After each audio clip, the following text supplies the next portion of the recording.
Good afternoon, ladies and gentlemen, and thank you all for joining us for the Travel Weekly cruise debate here at World Travel Market. My name is Lucy Huxley. I'm the Editor-in-Chief of Travel Weekly Group, and I am delighted to be moderating this session for you today, which has been kindly sponsored by one of the UK's leading travel technology firms, Travel Tech. Now, when the WTM organisers asked us to run its cruise programme for it this year, including this keynote session, we were absolutely thrilled, since cruising is undoubtedly one of the most vibrant and dynamic sectors of the travel industry today. For years, it could do no wrong, bringing more and more incredible ships into service, whether they be small luxury yachts or expedition cruisers, reaching parts of the world that people had only dreamed of, or indeed massive ocean-going vessels packed with more features and activities than some small towns.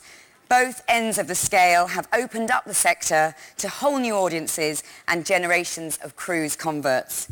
Add to that the widely held belief that cruising is said to offer the best service, value and satisfaction levels of any holiday option, and you'd think it was all plain sailing for the sector. But 2012 has seen it encounter much tougher waters and caught a great deal of unwanted media attention and controversy. The economic climate has not only seen a temporary slowdown in the number of new builds coming online, but cruise lines have had to cope with a softening in demand as consumers' disposable income has been impacted. This was all exacerbated, of course, by the sinking of the Costa Concordia at the beginning of the year, with the tragic loss of 32 lives. Just when consumers should have been booking cruises, images of the ship on its side were splashed across TV screens and newspapers all over the world, raising questions about safety and dampening demand. So with the sector facing quite a challenging time, I knew it needed a real cruise heavyweight to lead today's session, and there can be no one more experienced and qualified than the Chairman and Chief Operating Officer of Carnival Corporation himself, Micky Arison. Now, I'm sure you all realise just how fortunate we are that Micky has agreed to join us here today. But if it wasn't enough that he has agreed to speak, he has also brought with him two of his key directors, Costa Group Chief Executive Michael Tam and Carnival UK Chief Executive David Dingle. So without further ado, let me introduce you to all three of them. David Dingle was appointed CEO of Carnival UK in June 2007 with full operating responsibility for the UK-based brands P&O Cruises and Cunard. Since that time, Carnival UK has continued to expand with the introduction of 5 new ships, Cunard's Queen Victoria and Queen Elizabeth, and P&O Cruises Ventura, Azura and Adonia. In 2010, David joined the board of the European Community Shipowners Associations and now chairs the European Cruise Council's Tax Committee. From April 2007 to April 2010, he served as chairman of the European Cruise Council, and from March 2007 to April 2008, he was president of the UK Chamber of Shipping and continues to sit on the boards of both organisations. Michael Tam has been Chief Executive Officer of Costa Group since July 2012. In this capacity, he has full responsibility for the following brands: AIDA Cruises, Costa Cruises and Ibero Cruises. He previously served as President of AIDA Cruises from 2004 to 2012 and Senior Vice President Operations of AIDA Cruises from 1993 to 2004. Prior to joining AIDA, Michael held various management positions within cargo shipping. Michael, who holds a master's degree in economics, is a member of the Executive Committee of the European Cruise Council, which represents the interests of the world's most important shipping lines in Europe. He was named North European Cruise Personality of the Year in 2011, so we'll be testing him on that. And in March 2012, the International Cruise Associations, the ECC, and CLIA appointed Michael spokesman for the cruise industry in Germany. So ladies and gentlemen, please welcome David Dingle, CBE, and Michael Tam to the stage.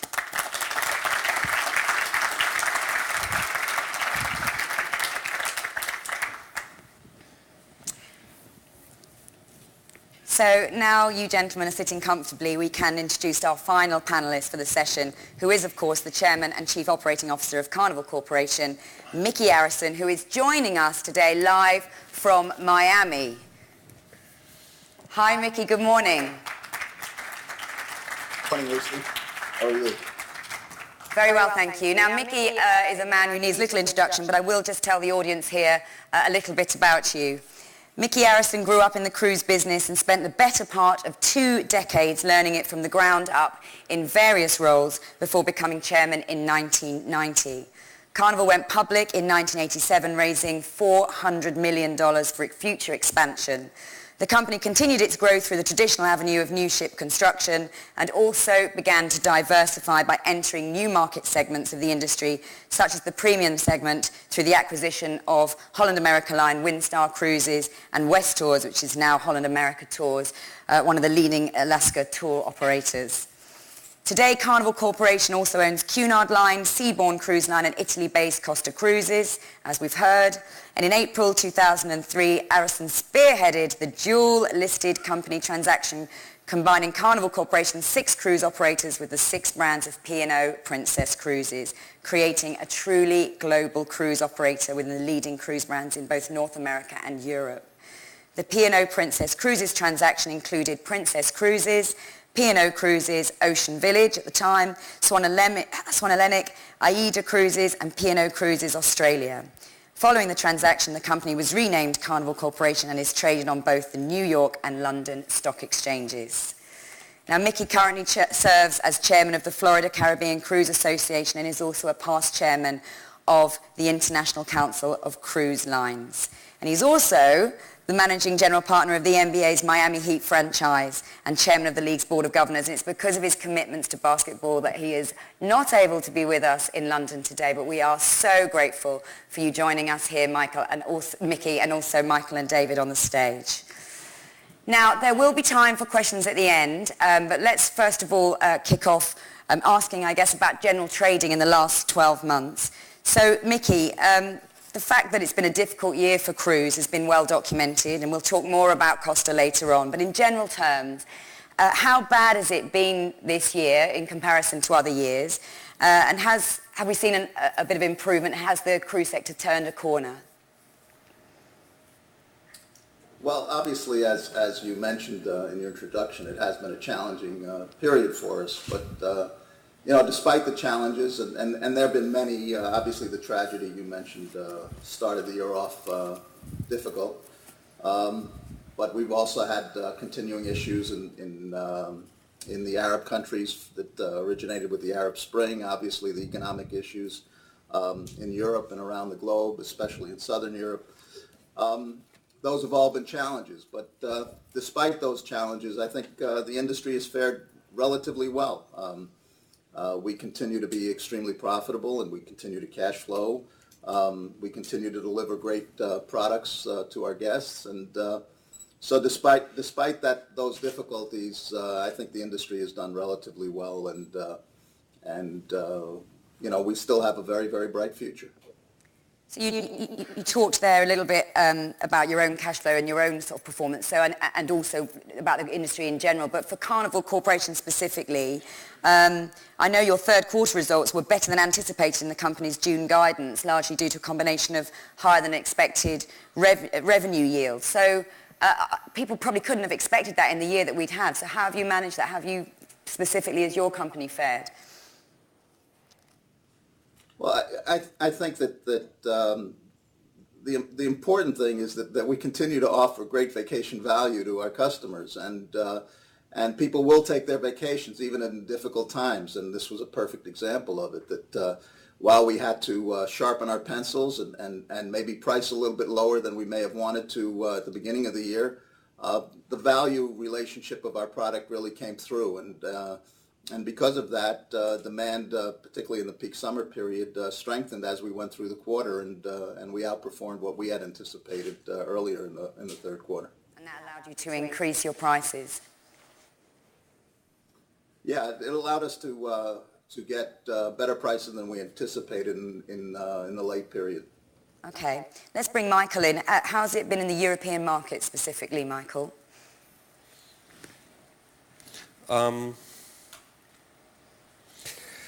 I think there is no general answer to Europe in that respect, because what we see is We may have two markets shrinking this year, maybe Italy and Spain. I'm not entirely sure about Spain. We'll have a substantial growth in Germany again, maybe in a high single-digit number. Also Austria and Switzerland is doing well. Also France. I'm not sure about UK, David. But all in all, apart from UK, I believe that we'll be seeing probably not the 10% increase of the previous year, but Europe will supply us with a growth. Okay, so David, Michael alluded there to the UK. I mean, with PSA released figures just this morning suggesting that the number of Brits taking a cruise will increase by 20,000 to 1.72 million in 2012, and they're also anticipating further growth of 2% for 2013. So again, we may have not expected it to be that good, but it seems like it's okay. Yeah, I think the UK has performed in 2012 probably better than we would have expected.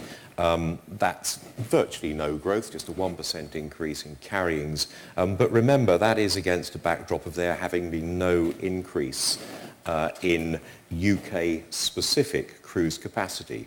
I think the industry filled its ships successfully. And as Mickey alluded to, what was particularly good to see coming through was that pricing held up. Came through a little bit later, but it held up. And so therefore, there wasn't the need to use price as the stimulant in the market to the extent that one might have imagined right at the start of the year. So the year got stronger, it got a bit better as we went through the year. So I think that in the UK, considering all the economic bad news we've had, I think it was actually a creditable year. It was a good, solid year that we ended up with. But January, the wave period, as it's known in the cruise industry, is so important. Mm-hmm. So are you saying that what you lost in January, you managed to recover completely? Is that what you're saying? By and large, that was the case. I think in the UK, the market recovery following what happened in January was quite fast, actually. And what was really underneath was the economic condition. And I think that, as much as anything, was encouraging people perhaps to delay their purchase decision. But when they did purchase, they were still paying good, solid fares. And we saw that continue through the year. Okay. And Michael, just to pick up on what you said about, so, you went through all the different sort of markets there, and you were saying, actually, that's done quite well, that's done quite well. So why have they been less affected by some of the incidents, perhaps, than the UK? I think it's hard to analyze the single triggers in the source markets for or driving or maybe impacting the growth.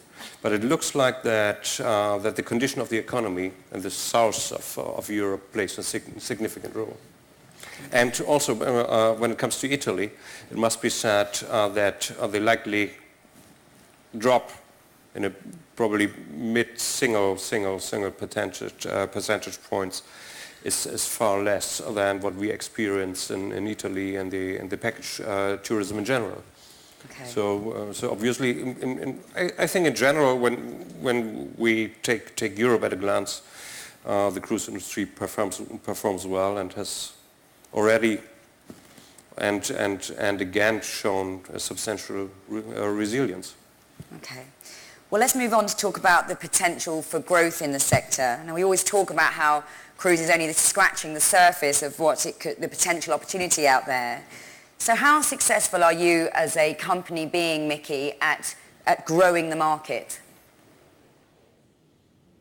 Well, I think it's very brand specific, and it really depends on how brands are positioned and the location of the brands. Obviously, in developmental markets, when you go to the Far East, like China and Japan, it's all about growing the market because there is no market. And we're just starting to develop a market in those areas, and we see huge potential opportunities. In some of the markets like North America and Europe, It really is the brands that are more the contemporary short cruises that are attracting first-time cruisers, and brands like P&O with longer cruises and a long tradition of past guests have a very, very significant percentage of their passengers as past guests. So it really is very different by brand and different by geography, but there is no question that we continue to grow the market. Because we operate at such a high level of occupancy, we can only grow the market by the amount of capacity we take in. And as you know, our capacity growth rates going forward are going to be much less than they had been historically in the 90s and early 2000s. So the growth will be a little bit slower, but it will be more global, and it will continue. Okay, well, you have announced some new ship builds, which we'll come on to later, so that's very exciting news. But just to talk about then, what's the driver for the growth? I mean, you mentioned their product. Is that, the shorter cruises in North America? So is it the product that drives new cruises, or is it your marketing efforts? Well, it's both those things and many others. That today in North America, for example, you can cruise from virtually all over the country.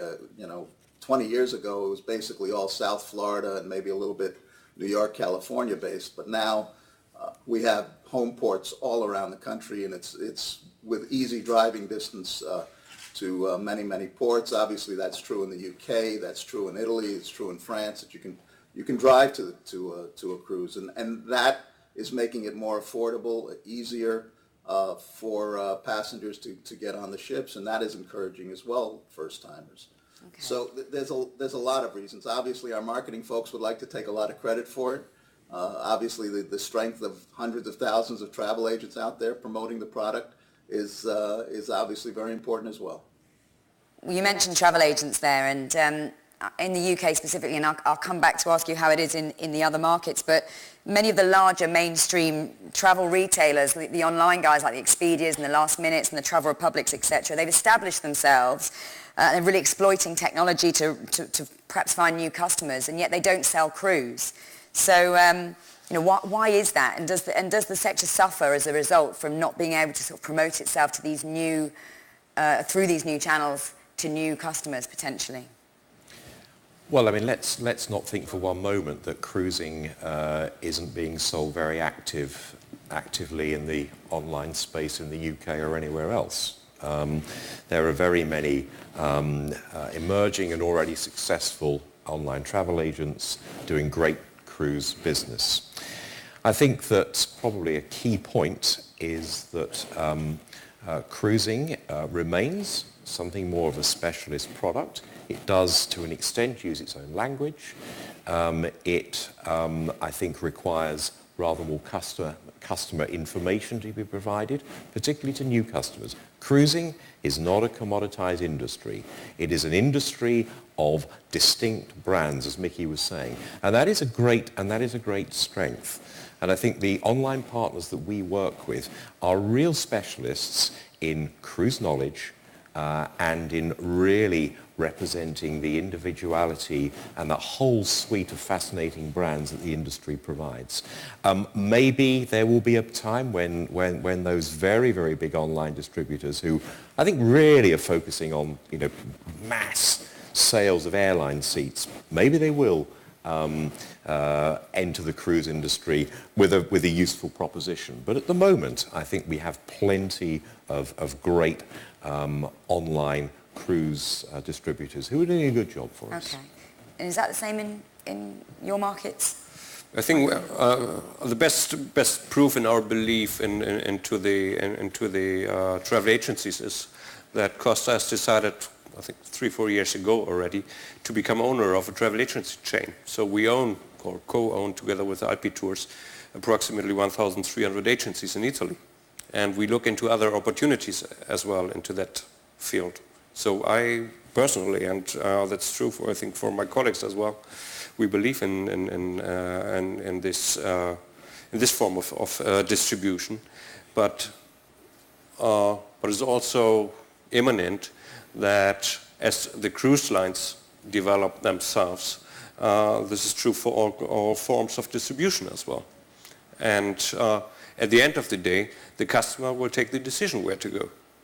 So, but there are many ways to access cruise ships nowadays, and I think a travel agency, a well-working, personalized and modern-led travel agency is a good way to access cruise ships. Okay, so a good personalised service from a good, knowledgeable cruise agent. Is that the same in the States, Mickey, or are you finding that some of the larger online retailers, the mass market guys, are they getting into cruise, or is it still very much for the specialists? In the States, the Expedias, Travelocities of this world are very large cruise producers. I think what sets cruise product apart from other areas of travel for them is, as David said, it's not commoditized. And, you know, we as a company, and I think to some degree some other players in the industry, have tried to create a level playing field so that very often these large internet agencies seek price advantage to promote, and we try not to give price advantage. We try to create a level playing field for everybody. So despite the fact that both those things are true, they still are very, very large producers for cruises for many, many brands in North America. Okay. Well, you mentioned there sort of the whole price issue, and we're obviously talking about distributors and retailers. So let's just move on to distribution. Cruising, certainly in the UK, has hit the headlines in recent months over discounting and commission cuts and payment terms, etc. So, and you've talked then about the importance of travel agents, but in yet every other sector of the travel industry, there's a kind of an inexorable move towards more direct sales. And then we know also, we've heard of, you know, some of your competitors. I interviewed Adam Goldenstein from Royal Caribbean recently, who was talking about how agents, particularly in the UK, were very, very focused on price. And obviously you made your moves recently to, well, a while ago now, but to stop discounting in the UK. So how has that gone? Do you feel the same? Do you think that UK agents, have they changed at all since your move? Or is there more to be done? Well, yeah. First of all, as David said, looking at the results for the year, the UK has done very well comparatively to the rest of the world with all the challenges that we faced this year. So, if you base what we've done based on results, you'd say it's been a success. I think that, you know, there's a lot of misconception about this issue. I think the focus of our company is how do we get more efficient regardless of the distribution. We love having tens of thousands or hundreds of thousands of people out there promoting our products. Travel agents are a valued asset to our industry. On the other hand, we need for them to operate in the most efficient way possible. And people talk about direct business as if there's some panacea to direct business. The reality is efficient travel agents, those that use all our automation tools, are as efficient for us as direct sales coming into our call centers. If we're operating direct sales through call centers, we have to have the phone lines, the personnel, the health insurance, the air conditioning, and so on and so forth.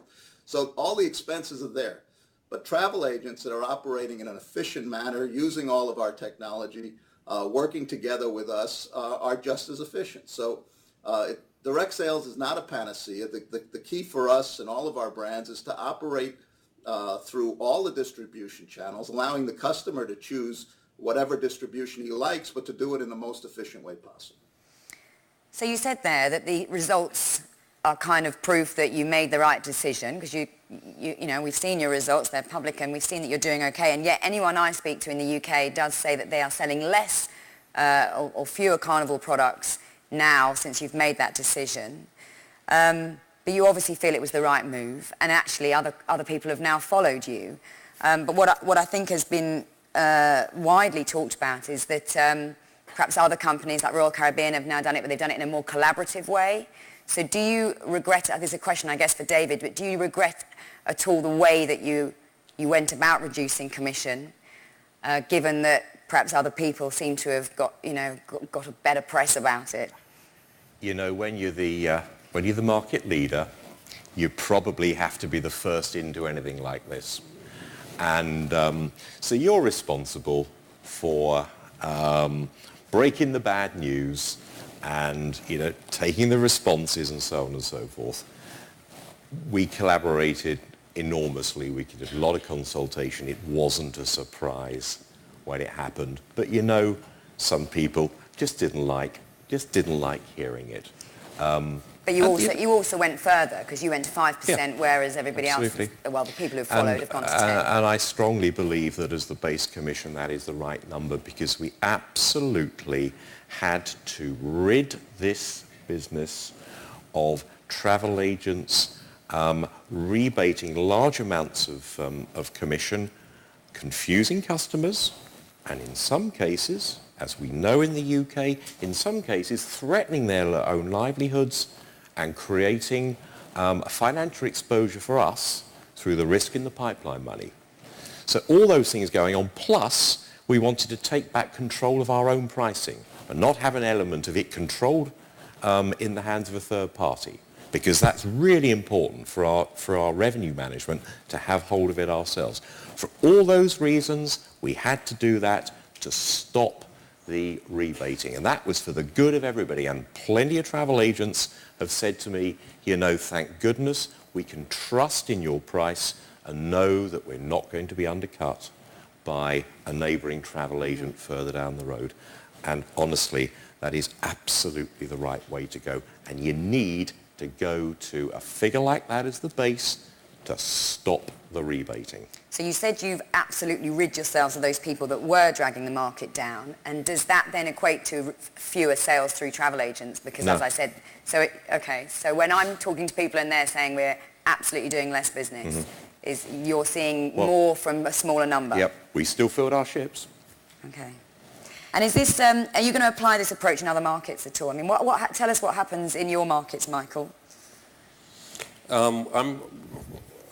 Watching this discussion in the UK from a fairly distant perspective, I don't understand the discussion, because this is a way how the German package tour market did work since ever. So it's not that worse, and there are more than 12,000 travel agencies in a good shape in Germany and continue to move the cruise industry forward. So the cruise, the travel offices here will survive it. So in Europe, you still pay a high commission and they sell your products, and there's no, you're not reducing commission because there's a discounting problem. They do, but it is, but not to the extent we saw it here in the UK. They do from time to time, which is a violation of the contract. And so that's why unacceptable, of course, and this causes usually a lot of discussions, and so the situation is not that comparable to those here in the UK before the decision takes. So there's no market that you're in charge of where you'd be doing this same thing currently. But I fully agree with David.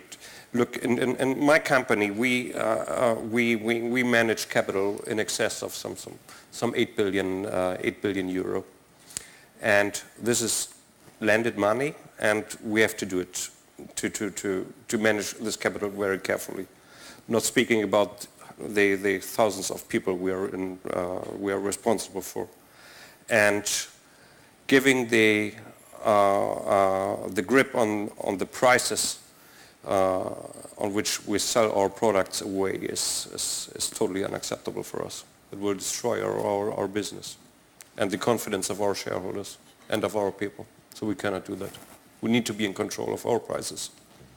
Okay, all right. Well, before we move on, just from talking about agents, just because you've also introduced new payment processes in the UK, where you're not allowing the agent to hold the money, but you're getting customers to pay the money direct to the cruise lines. So how has that been received? I mean, we've certainly had a number of people complaining about that. So have you found that it's been accepted, or have you had a lot of collaborating and talking to do on that one as well? Plenty of that. And it's exactly the same as before. As I said earlier, when it is my view, it is the responsibility of the market leader to grab crucial issues like this and deal with them. And when I talk to colleagues in other parts of the world, when I talk to Mickey, when I talk to Michael, they are absolutely gobsmacked. So you have no sympathy with the argument that, you know, agents need that customer's money to survive because their cash flow is so low? Do you know the people I have sympathy for are those who over the years have been steadily seduced by this weird way in which the UK travel industry and the financial relationship between agent and principal has worked. Should never have happened in the first place. That the travel agent holding money on trust like that. Now, of course, the majority of travel agents are decent, honourable, responsible people. But there is such a thing as business risk, and we have to close out business risk. All that we are doing in the UK is doing what happens in most other parts of the world, with the payment going direct to the principal, and the principal then remunerating the agent with commission. Yeah, and that's how it works in the US, isn't it, Mickey? I know it's just an anomaly, the UK situation, and so you've never really heard of this in the US. Well, let me add a couple of, before I answer that, let me add a couple of things to what David said in the UK, because I think, again, there's misconception. I think the process in the UK was very collaborative. And while obviously David and his team didn't talk to every agent out there at the time of making these decisions, they talked to many. And there was many discussions with us and with agents. And there's been collaboration after the fact, after the announcement. I personally had dinner with a number of agents in July. We talked extensively about these issues. One agent made the point, and I think a very important one, and it refers to the whole concept of being more efficient. One agent said the way the system used to be, clients would be calling 10 travel agents to get their prices before they decide who to book with, which was obviously tremendously inefficient for travel agents. And he said, you know, if I'm getting 1 in 10 clients and now I'm getting 1 in 1 or 1 in 2, I'm more efficient and I can make more money with the lower commission rate than I could by the old system. And that's the whole point. The whole point is to make the whole system more efficient. So we have been collaborative. Hopefully we're working toward a more efficient model. As far as the cash flow issue, I do have some experience with it because I've been in this thing for over 40 years. And in the United States, before the advent of everybody having credit cards, we used to work in a similar way to what the UK is now. And the problem is, as David said, some agents had very poor accounting systems, unable to understand whether they were profitable or not. And so we and they would get hooked to this issue of cash flow. And it's very important that our relationship with the distribution is one of efficiency and profitability. And if they're not making money eventually, and just living on cash flow, eventually that's going to create a problem for them and us. And so at some point it has to change. It has to be an efficient, profitable arrangement for both parties. So do you anticipate that in the same way as you took the lead on commission, and now others have followed you, do you think the same will be the case with the change in the payment terms? You know, as far as I know, every cruise company operates in this way virtually everywhere in the globe. So, you know, I don't know why they'd operate differently in the UK forever. Okay.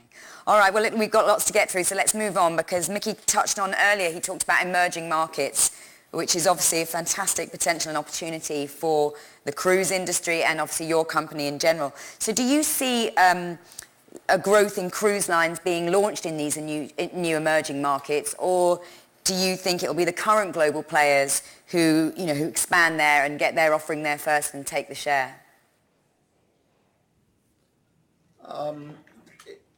To some degree, it'll be both. I don't think it'll be very different than, for example, what we see in Germany. In Germany, you know, major player of AIDA and Costa and so on have to deal with small players, tour operators, the charter ships, and so on. And we'll see the same thing in Asia. There are a number of small players already there. We recently sold one of our Australia ship to a Chinese operator. So there will be a number of small operators that will begin service. But I think the reality is that is good because it creates more noise in the marketplace, more people talking about cruising as an option. But I think in the long run, the major players, ourselves and our larger competitors, will have the significant market share in that market. As since we have the ships, we obviously have made the capital commitments to larger, higher quality ships that will be attractive in that marketplace. I was going to say, you're not going to let them get too big. You're sure you're going to get in there first. So just tell us which of the markets then show the most potential for you. You mentioned the Far East, but presumably, and we mentioned China, I guess India, Brazil, Russia, the options are potentially endless. Yeah, absolutely. And I'll defer a little bit to Michael because obviously Costa has been a major player in South America and in China and have made tremendous inroads in a lot of the developmental markets. Michael, I think that's your cue. I think the question touched one of the most important characteristics of our industry, which has not been probably in place 10, 15 years ago. It's a true global industry, and we send our ships everywhere, and we source our passengers from everywhere, also our crews. So it's a global undertaking, and the good thing with the ships is that you can move them around. So we go where we can make money with the ships, and South America is strong, mainly through Brazil, but not only through Brazil, and I think my company is market leader there, or at least one of the top two. And Costa has been the pioneer of opening up the Chinese source market, and I think there's much more to come in that area in Asia. So we are very, very, very confident that all the work of the last 5 years has helped to build a solid ground to grow in a profitable way. So the strategy for that then is, do you move one of your existing ships there and then see what the demand is like and then make a decision to build ships for those markets, or are we not at that stage yet? No, yeah, we did already. As you know, two of the ships being under construction or being on order for our group are being built at Nagasaki Heavy Industry, or Mitsubishi Heavy Industry in Nagasaki. So there is, although Europe has been seen as a center of growth in the last years with substantial growth rates, there's something else, obviously, both in shipbuilding and supplies and in crewing and ports, so destinations, and also in source markets. And is cruising's growing internationalisation a potential issue in the fact that some nationalities don't want to holiday together? I mean, you talked before about brands. I mean, do you have to get the right brand and just one nationality? Have you found as you've gone into these emerging markets that you can mix certain nationalities quite well?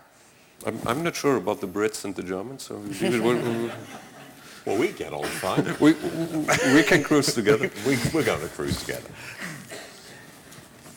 I think on Queen Mary, on Queen Mary 2, we often see large numbers of both British and German having a wonderful time together. Absolutely. I think that the reality is that once people get on a ship, whether it's the 50 nationalities of crew members that are aboard or the numbers of nationalities that are passengers aboard, people let their hair down when they get on a cruise and enjoy themselves, and I think it works incredibly well, and the product is received, as Michael said, globally. I do want to point out that we have recently announced that we're going to open up a corporate office in Singapore. We've asked Pierre Foskey to run that office for us, and he has extensive experience in the Far East. I think in the coming days, recently, of course, Costa announced that Costa Atlantica will be moving to Singapore, and I think in the next few months you'll be hearing a lot more about why we opened up a Singapore office and how we're committed to growing in the region. Okay, well, we look forward to that.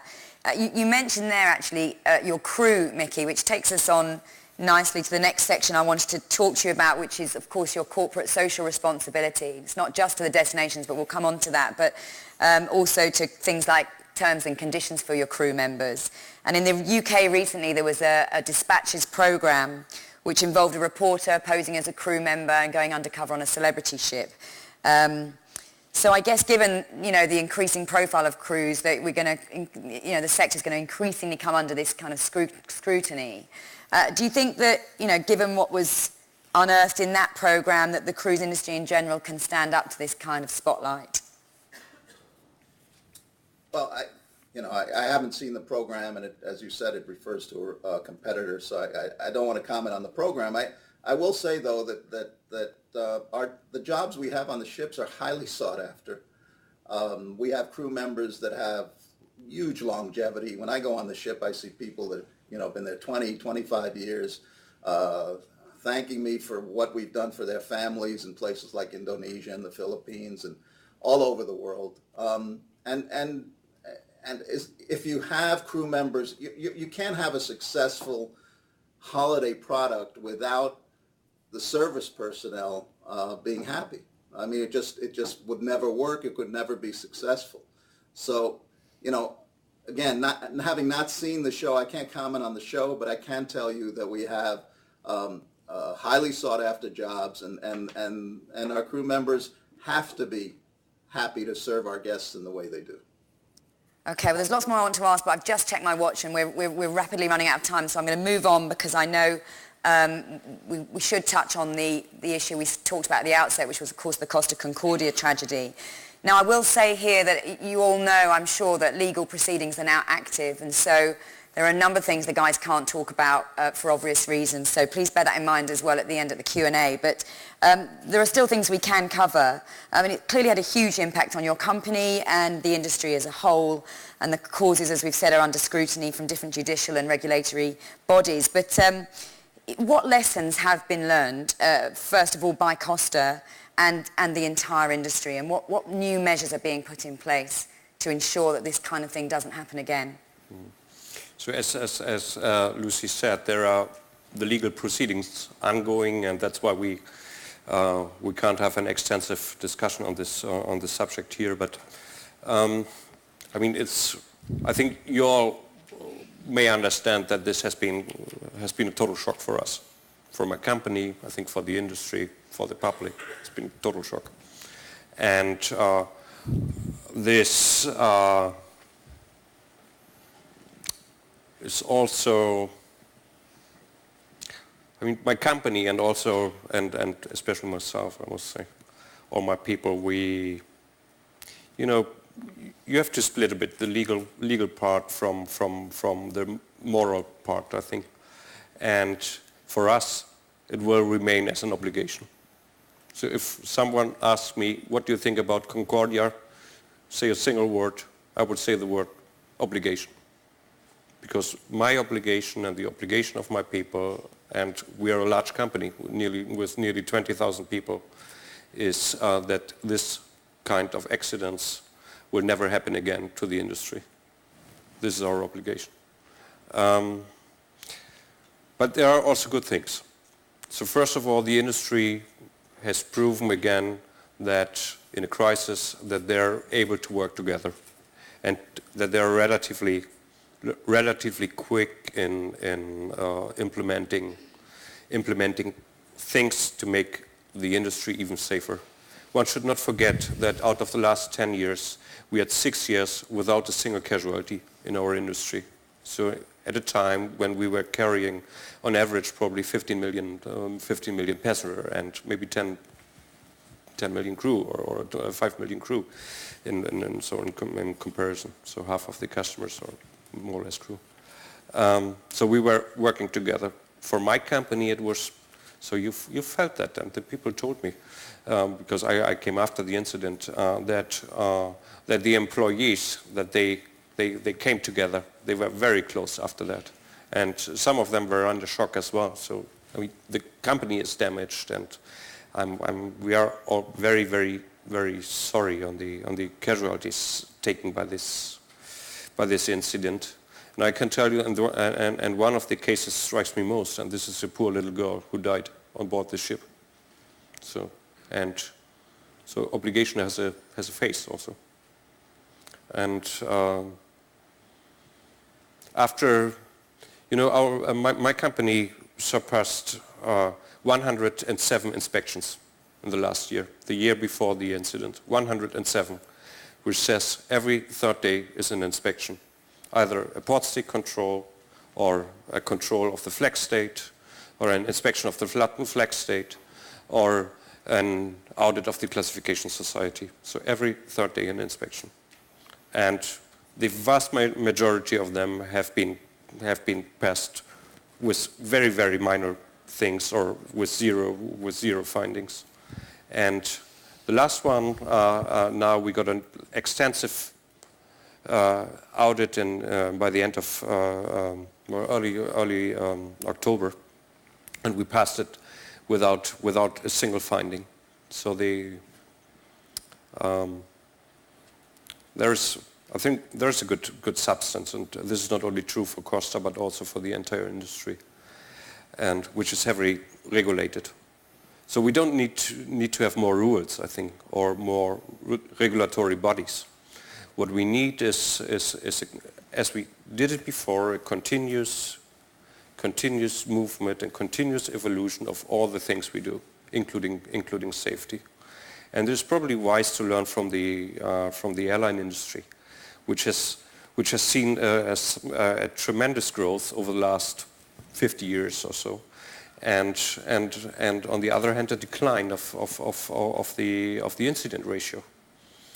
So one of the points, there are a few things on the construction of ships and supplies and so on, very few things, because the ship has been proven as extremely safe. She did much better than the rules were requiring in this very critical situation. But the thing where we need or what we need to further pursue is what is the role of an individual in our world, and how can we, without jeopardizing the legal position of a captain or an executive on a ship, if you want, how can we share that burden? How can we implement a more collective way of doing things? And this is exactly what we do at Costa, and also at other brands in our group. Okay, thank you, Michael. Yeah.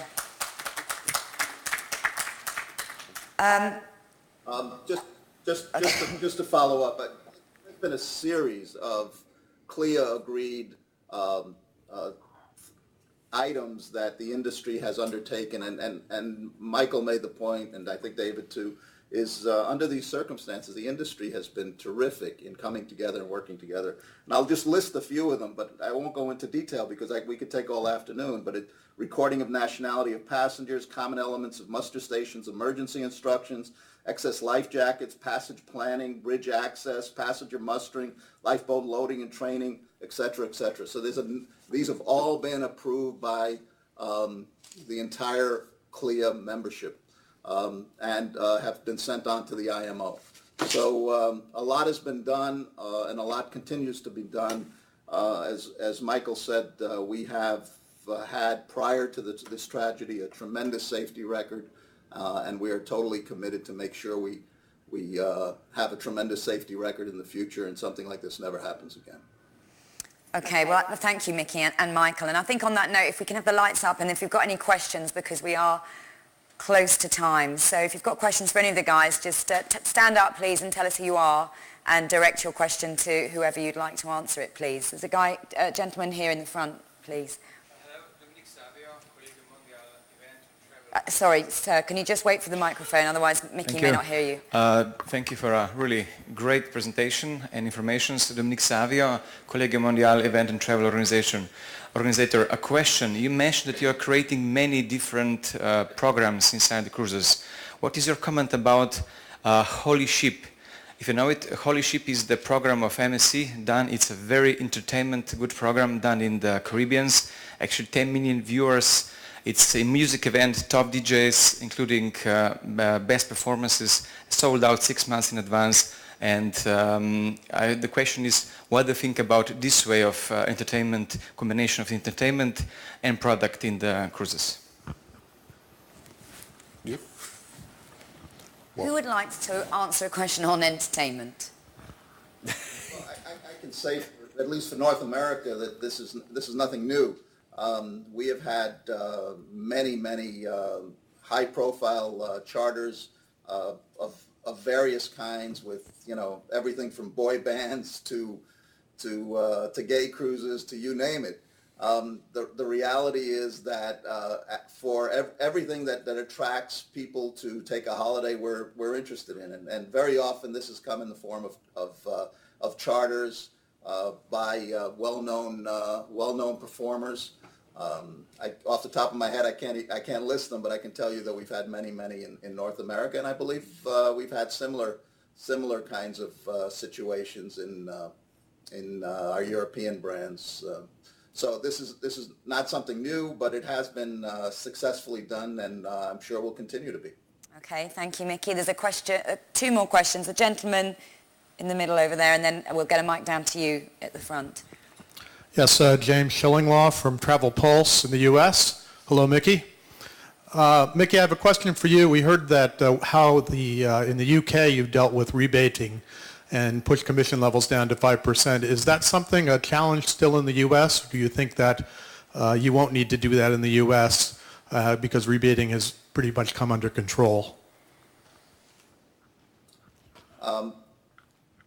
I think this is an issue that we dealt with in the U.S. already a number of years ago, requiring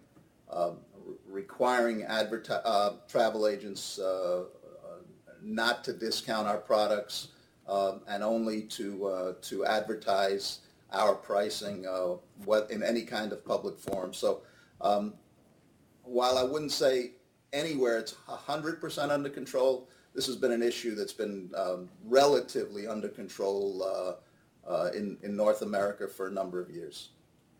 Okay, thanks, Mickey. We have a question from a lady at the front, please. Question to Mr. Mickey Arison. You say I'm from Breeze Line. We are your GSA of Princess Cruises and Cunard Line more than 10 years from Russia. So we are from emerging market. In comparing Europe, we had growth. In 2012, we had about 15% plus with our passenger capacities.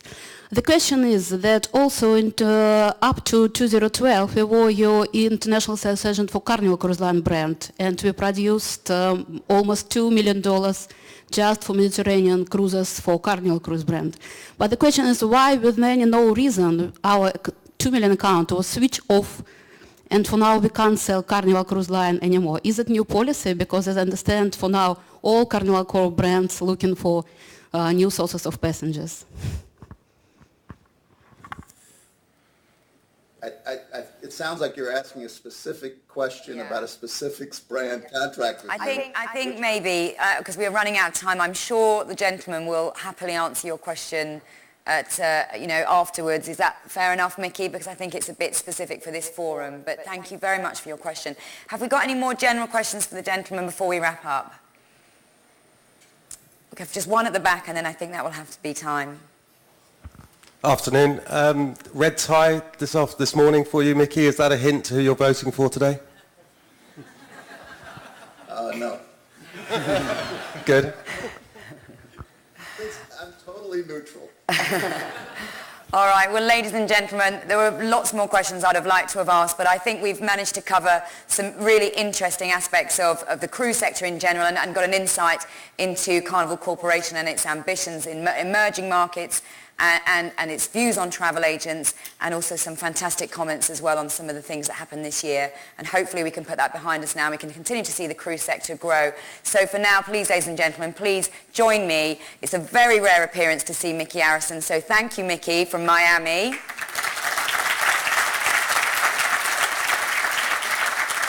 And thank you also for Michael coming over to the UK to speak today, and of course David coming just a little bit shorter distance, but we appreciate it all the same. And finally, my thanks to our sponsors for today, Travel Tech. So, ladies and gentlemen, have a good rest of WTM, and thank you very much.